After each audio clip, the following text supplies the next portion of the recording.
से भागा जी बिल्कुल। दक्षिणी हरियाणा में बहुत बड़ी सौगात मिली। बिल्कुल जी। आप क्या कहना चाहेंगे, किस तरह की व्यवस्था? जी, सबसे पहले तो मैं प्रधानमंत्री जी का धन्यवाद करना चाहूँगी और हरियाणा के सभी लोग एक साथ में उनकी आवाज़ बन के आज प्रधानमंत्री जी का धन्यवाद करना चाहूँगी कि इतनी दो बहुत बड़ी सौगात दी हैं स्वास्थ्य एजुकेशन में, मेडिकल एजुकेशन में। और वो है हमारे महर्षि चवन मेडिकल कॉलेज यहाँ पे और नेकी जी हमारे जो भिवानी जो मेडिकल कॉलेज है वहाँ दोनों दो मेडिकल कॉलेजेस और साथ साथ कोरियावास के साथ राउतुला राम जो अस्पताल बना है।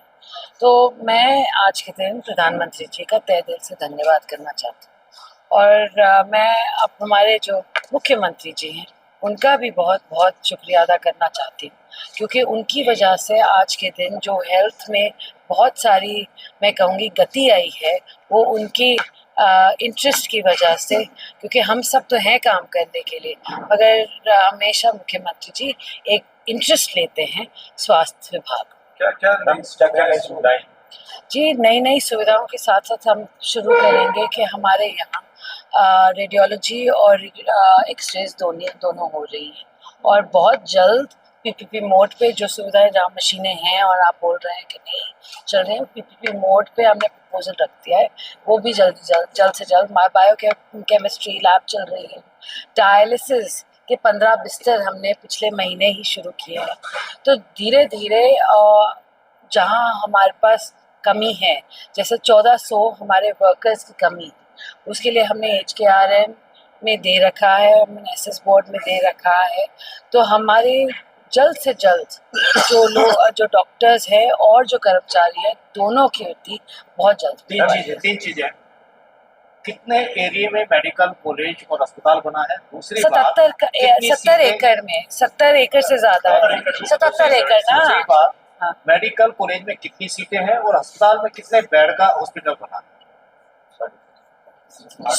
शुरुआत में मैं कहूँगी कि ये मेडिकल कॉलेज 77 एकड़ कोरियावास गांव ने ये फ्री में ज़मीन अपनी पंचायती ज़मीन दी थी, तो उनका शुक्रिया अदा करना बहुत ज़रूरी है कि कोरियावास गांव ने इतना महान काम किया। साथ साथ जहाँ तक बात आती है मेडिकल से आज के दिन 100 सीटें हैं। हम बहुत जल्द कोशिश कर रहे हैं। हमने पिछले साल, क्योंकि जैसे ही बनी थी बिल्डिंग, हमने इतना जोर लगाया कि NMC से हमें परमिशन मिली, नहीं तो इस साल खुलती, मगर हमने इतनी कोशिश की, इसकी वजह से आज के दिन 100 सीटें हमें मिल गई हैं। 100 सीटें कोरियावास को, 100 सीटें भिवानी, दोनों में 100 सीटें चल रही हैं। 850 बेड का हॉस्पिटल। हाँ जी, अभी 850 का बिस्तर का अस्पताल बना हुआ है, राउतुला राम अस्पताल, और जल्द से जल्द सारी जो सेवाएं यहाँ पे होनी चाहिए। कनेक्टिविटी के लिए जोड़ने की व्यवस्था कब से काम शुरू हो जाएगा? जी, इस पे अभी अप्रूवल आ गई है। ये 12 किलोमीटर की सड़क है नानौ से रामबास तक, और 4 किलोमीटर में हमारे डबल लेन हाईवे बनेगी जो कॉलेज के थोड़े 500 मीटर आगे तक जाएगी, और जो बाकी जो किलोमीटर्स हैं वहाँ पे सड़क चौड़ी की जा रही है। ग्रांट भी दे दी है। बिल्कुल, ये CM अनाउंसमेंट में था और CM साहब ने इतनी जल्द इसको पूरा भी 33 करोड़ के तक। बिल्कुल जी। जानकारी है कि प्रदेश की कुछ हॉस्पिटलों के अंदर, मेडिकल कॉलेजों के अंदर हेलीपैड की व्यवस्था की जाएगी, तो उसमें ये शामिल है? हाँ जी, देखिए, पहले हमारा हेलीपैड बाद में आएगा। पहले हम पूरी तरह अपना कॉलेज जो है चलाएं, उन पे जहाँ जहाँ डॉक्टरों की कमी है वो पूरा करें, तो तब हेलीपैड की बात आती है। जल्दबाजी में क्यों हेलीपैड बनाना, और फिर आप बोलोगे कि हेलीपैड तो वहीं बैठा हुआ है, कुछ हो नहीं रहा वहाँ पे। नहीं, अप्रूवल ऑन पेपर है, मगर मुझे जल्दी नहीं है हेलीपैड बनाने की। मुझे जल्दी है कि सारी स्वास्थ्य सेवाएं पूरी करके। एक अहम बात आपसे, हाँ। स्वास्थ्य मंत्री का कार्यभार संभालने के बाद हरियाणा में नई ऐसी कौन सी उपलब्धियां हुई जो आपके स्वास्थ्य मंत्री बनने के बाद शुरुआत में मैं बोलूँगी 1100 तो डॉक्टर हमने शुरुआत में ही लगाए थे, मेडिकल और आयुष में। साथ साथ सिविल अस्पतालों को सारे प्रदेश में हमने दुरुस्त किया है। हमने मशीनें नहीं लगवाई। हमने, जहां हमारे मुख्यमंत्री जी ने ओथ भी नहीं ली थी, फ्री डायलिसिस प्रदान की है। आज के दिन हमारे 1400 करोड़ से ज़्यादा आयुष्मान भारत का स्टेट फंड करता है, ये बहुत बड़ी बात है, क्योंकि बहुत सारे विपक्ष के लोग बोलते हैं कि आयुष्मान भारत में कुछ नहीं हो रहा। हरियाणा में 1400 करोड़ से ज़्यादा लोगों का इलाज, 1400 करोड़ रुपए का इलाज लोगों का हो रहा है। इसके साथ साथ हमने जो पुरानी बिल्डिंगें हैं उनको, उनका नवीकरण करवाया है, हमने रेनोवेशन करवाई है। जहाँ जहाँ डॉक्टर्स की ज़्यादा कमी है, क्योंकि हमने ये देखा है कि सिविल अस्पताल अगर हम दुरुस्त करें तो फिर उनको प्राइवेट अस्पतालों में जाने की ज़रूरत नहीं पड़ेगी। तो आयुष्मान के कुछ पैकेजेस हैं जो हमने केवल सिविल अस्पताल में दिए। जी, एक बड़ा सवाल खड़ा होता है। एक हाँ। मनोहर लाल जी ने हाँ जी ये इसकी नींव रखी थी उनके मुख्यमंत्री कार्यकाल में, जी। मेडिकल कॉलेज और अस्पताल हम्म, बनकर तैयार हो, जी। लेकिन व्यवस्थाएं कब तक शुरू हो पाएंगी? क्योंकि नहीं, व्यवस्थाएं- बजट चाहिए, बजट है नहीं तो नहीं, व्यवस्था- 141 crore have just been set aside, sorry अंग्रेजी में बोल रही हूँ। 141 करोड़ सिर्फ इस साल के लिए, जो भी हम सुविधाएं जल्द से जल्द यहाँ पे दे सकते हैं।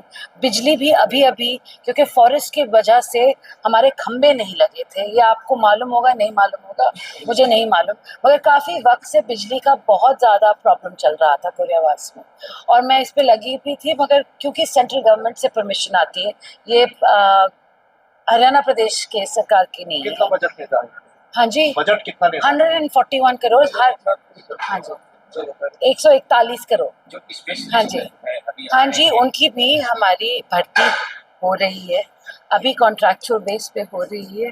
बहुत सारे डॉक्टर्स आए हैं और बहुत जल्दी उनकी भर्ती भी हो जी, जाएगी। अपना दावा बढ़ाकर किसी के हैं 250 करने का बताया जा रहा था। 150 कि फिर से बोले आप, फिर से 120 सीटें बढ़ाने को लेकर क्या कुछ रणनीति? नहीं, तो वही हमारा, हम चाहते हैं कि बेहतरीन से बेहतरीन हम सुविधाएं दें। तो 100 सीटें आज चल रही हैं, बहुत जल्द 150 भी हो जाएगी। बहन जी, एक सवाल हमेशा खड़ा रहता है कि आपकी तरफ से लगातार कोशिश की जा रही है, लेकिन लोगों में इस प्रकार का एक भ्रम मान लीजिए कि नहीं मेडिकल कॉलेज नहीं चल रहा है, सुविधाएं नहीं है, इस प्रकार की चीजें, इसको लेकर क्या कहेंगे? आपका नाम? हरविंदर यादव नाम। हरविंदर जी, ये तो आप बेहतर बताएंगे सबको कि कौन सा भ्रम चलता है यहाँ पे। हाँ जी, और कोई पता? पिछले दिन हाँ। एम्बुलेंस का ही हरी झंडी दिखाई थी, क्या आपूर्ति हो गई या आगे जो खरीद की जाएगी इसको लेकर? क्या हरी झंडी किस चीज़ में? एम्बुलेंस एम्बुलेंस में तो हमने 70 नई एम्बुलेंसेस खरीदी, और पूरे प्रदेश में ये बहुत कही भी जा रही थी कि एम्बुलेंस की बहुत ज़्यादा ज़रूरत है, और जो हैं वो अच्छी तरह काम नहीं कर रही। पहले तो हमने सारी सर्विसिंग करवाई है, टायर्स को चेक करवाया है, और जो पुरानी हमारी एम्बुलेंस चलती आ रही हैं, और साथ साथ 70 नई एम्बुलेंसेस को हमने खरीद के पूरे प्रदेश में बंटवाया है। अब बात आती है दूसरी के, हमारे जो एम्बुलेंस के ड्राइवर्स हैं उनको हमने, क्योंकि एम्बुलेंस अभी तक नहीं थी तो उन पे कुछ ज़्यादा काम का भार नहीं था। आज के दिन हमने उनको अलग अलग जगह लगाया है, जिसमें थोड़ा सा आक्रोश है, मगर मैं चाहती हूँ कि अगर अलग अलग जगह सभी जान लें, क्योंकि सरकारी काम है, हमें एक जगह घर बैठे तो करना नहीं है, हमें अलग अलग जगह जाना होता है। एक लास्ट क्वेश्चन है, हाँ जी भाजपा तीसरी योजना पर जी, बिल्कुल। किस पायदान पर बात? किस पायदान पर बात? नंबर 1 पायदान पे जी, और तो कोई दिख ही नहीं रहा। भारतीय जनता पार्टी ही सबसे आगे है, और आने वाले वक्त में आप देखेंगे कि चौथी बार भी भारतीय जनता पार्टी की ही सरकार बनेगी। अपने दोस्तों को निमंत्रण नहीं भेजा गया है? नहीं, बिल्कुल भेजा गया। उनके पास 2 कॉलेज थे जाने को, उनके पास 2 कॉलेज थे। भाई क्यों कंट्रोवर्सी बना रहे हो? डॉक्टर साहब आपको